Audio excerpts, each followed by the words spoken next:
In this video, I'll provide a few tips and tricks to help improve the audio and video quality for distance learning, specifically over Zoom, and we'll also consider the benefits and best practices for pre-recording your lessons. There are many benefits to pre-recording your lessons, mostly because you can record these lessons at your convenience when it best fits your schedule. Perhaps there's a loud home environment with shared spaces or kids running around, so you can record your lessons when it best suits your schedule. You also want to consider turning off any push notifications on your device and close your email and possibly even turn off your Wi-Fi so you don't have as many distractions. This also allows you to have multiple takes and to choose the best delivery of a lesson. We've all taught the same lessons dozens or hundreds of times even, and for some reason, just sometimes the lesson delivery goes better than others. So this allows you to really dial in the best performance or the best delivery of instruction, and then for you to share that with your students. Pre-recording lessons is also great because you may teach the same lessons multiple times per day in several different classes. This also allows students to view the lesson at their own pace. Maybe they have a distracted home environment or unreliable Wi-Fi, and if they need to go back and rewatch any part of your lesson, they can do so at their own time.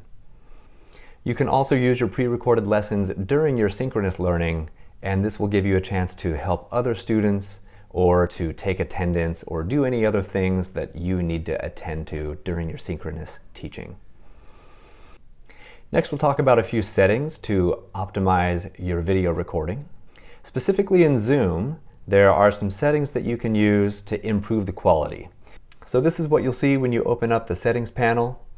The second tab on the left is the video settings, and you'll want to make sure that your camera is selected to whatever camera you're using with your device. This is the FaceTime HD camera that I'm using. Make sure that you've selected 16.9, the widescreen. And the most important setting is to select Enable HD. That will make the video quality recording that much better. Next, we'll talk about the virtual background. You may want to use a virtual background. We'll talk a little bit more about the benefits of that. If you have a green screen, make sure you're using that checkbox. And next, for the recording tab, check this one out because you'll want to make sure that you've selected Optimize for third-party video editor. This will make your recording size a little bit bigger, but it's going to make the video quality significantly better. You may want to share your screen to look at a slide deck, for example. And if you're going to be recording any audio or video, you want to make sure that these two options are checked on the bottom. So you want to share the computer sound and optimize screen share for a video clip. And if you have started a screen share and you want to make sure that you've dialed in the right settings, you can access these here. You will look for the black bar with the new share green box with an arrow. Click the three dots that say more on the right side and ensure that on the bottom that there are check marks next to share computer sound and optimize share for video clip. If you ever have students saying we can't hear it, this is what you want to make sure is selected. And then most importantly, you want to test your video before you press record and start recording the best lesson that you've ever given. You want to make sure that your audio is working and the video is working and the screen share is working. So it's worth the time to run a little test and make sure that it is looking and sounding the way that you want it to. There are a few other things that you may want to consider related to hardware and software. There is really no end to how much money one could spend on a video and lighting and audio setup, but there are a couple easy and relatively inexpensive ways that you can step up your game. You can use an iPhone or an iPad. The camera quality and audio quality is quite good on these. You can also use a lapel mic and a ring light on a tripod. You can even use a webcam, and using PowerPoints and Google Slides is perhaps the easiest way. A lot of us already have created lessons with PowerPoint, so all we have to do is open up the Zoom session, share screen, click record, talk through our PowerPoint slides, and then we have simply and easily made a lesson that the students can watch. There are a couple other pieces of software that you can use. There's Camtasia. It's not free, but it is very high quality and relatively user-friendly. That's really for making more high-quality videos.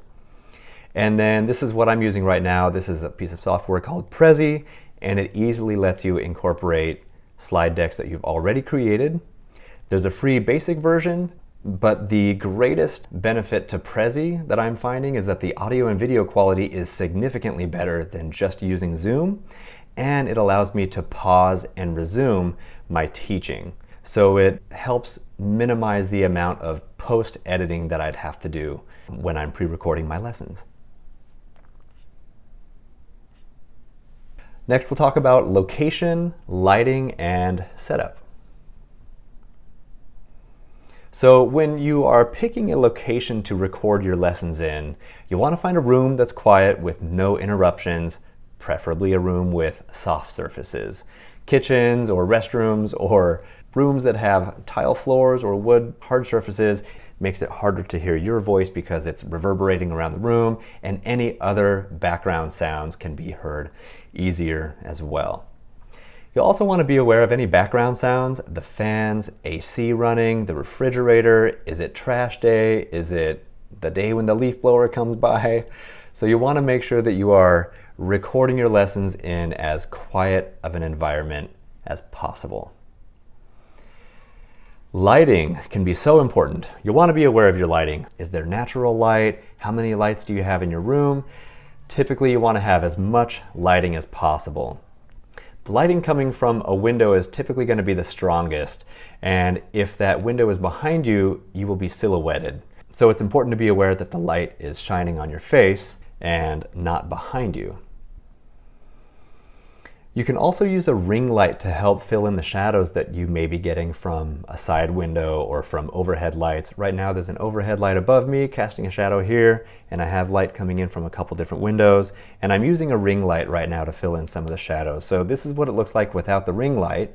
And the lighting, I have a lot of light right here, but on this video there's still a lot of shadow on my face. So if I use that ring light, it just helps make the lighting a little bit better.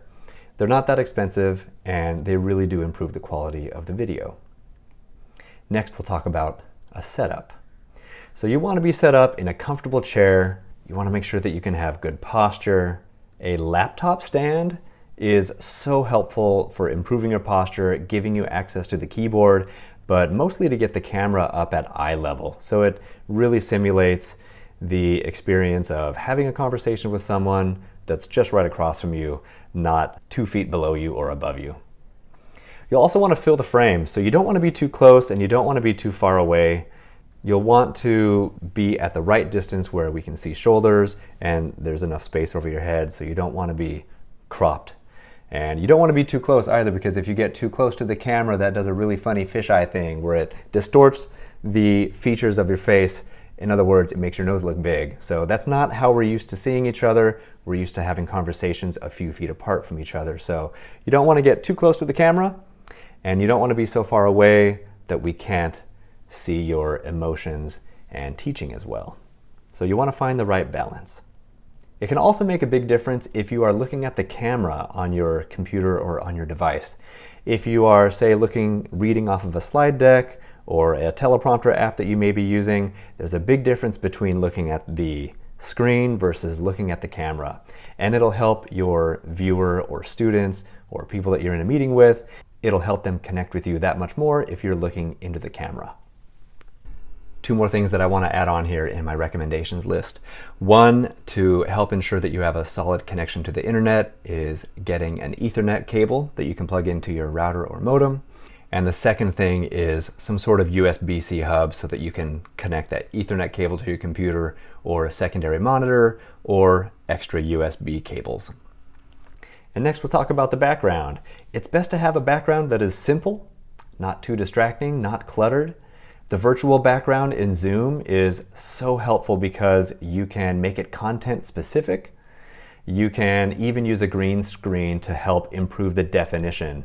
And especially for those of us using manipulatives or with instruments, if you want to use the virtual background feature, you really need to have a green screen because Zoom will prioritize showing your face and make everything else disappear. So if you want to have that virtual background and still use instruments or other manipulatives, it can be really great to use a green screen. Last, we'll talk about sound. Very important for music teachers. Using a headset or headphones can be so helpful. You'll be able to hear your students better. You'll be able to hear your listening examples that much better. And if there's one piece of equipment that I recommend getting, it is a lapel mic. I'm using one right now. These lapel mics are actually not that expensive. They can be between $20 and $40. I have a very simple one that is an 1/8 inch, and then I have an 1/8 inch converter to a USB or a USB-C input for my computer, and it works beautifully and reliably. And just getting that microphone closer to my voice, closer to the source of sound, really helps block out other sounds and prioritize the sound of my voice. But there are also some really important settings in Zoom that we can use, especially as music teachers. So first, you want to open up that settings panel and click on audio. You want to make sure that your speaker is set to headphones if you're using them, or the built-in output. And the microphone, if you are using a plug-in microphone, you'll want to make sure that it's selected. It typically selects it automatically if you plug one in, but it's good to confirm that you've got the right input and output selected. And then you want to click on Advanced. I really like to have this top option selected. This is Show in Meeting option to enable original sound from microphone. If you do need to change your settings, you'll be able to do it without having to close things out and bring up a new settings panel. So you want to make sure that that is selected, and you also want to be aware of the audio processing. It is automatically set to auto. If you were going to play an instrument in the background or do anything else that you want your students to hear that is not your voice, you'll want to disable the suppress persistent background noise. I need to make one little update here because right after I made this video, Zoom made an update to their audio settings. So it looks a little bit different if you have the most up-to-date version of Zoom. And if you do, it'll be a little bit easier to access. So you want to suppress the background noise here. High if you have AC and fans running in the background. This is going to be the best mode just for talking. And if you do want the sound of any other instruments to come through, you can put that on low or just leave it on auto. If you are in the middle of a Zoom teaching session, if you're already synchronous, if you're already on a screen share, you can find that mute and unmute button, the microphone button, click the caret, and then you can select your input and output devices while you are in the middle of a Zoom session. So I hope you found some of those tips and tricks helpful. If you have any questions, please feel free to reach out to me. I'll provide more details, links, and resources in the details below.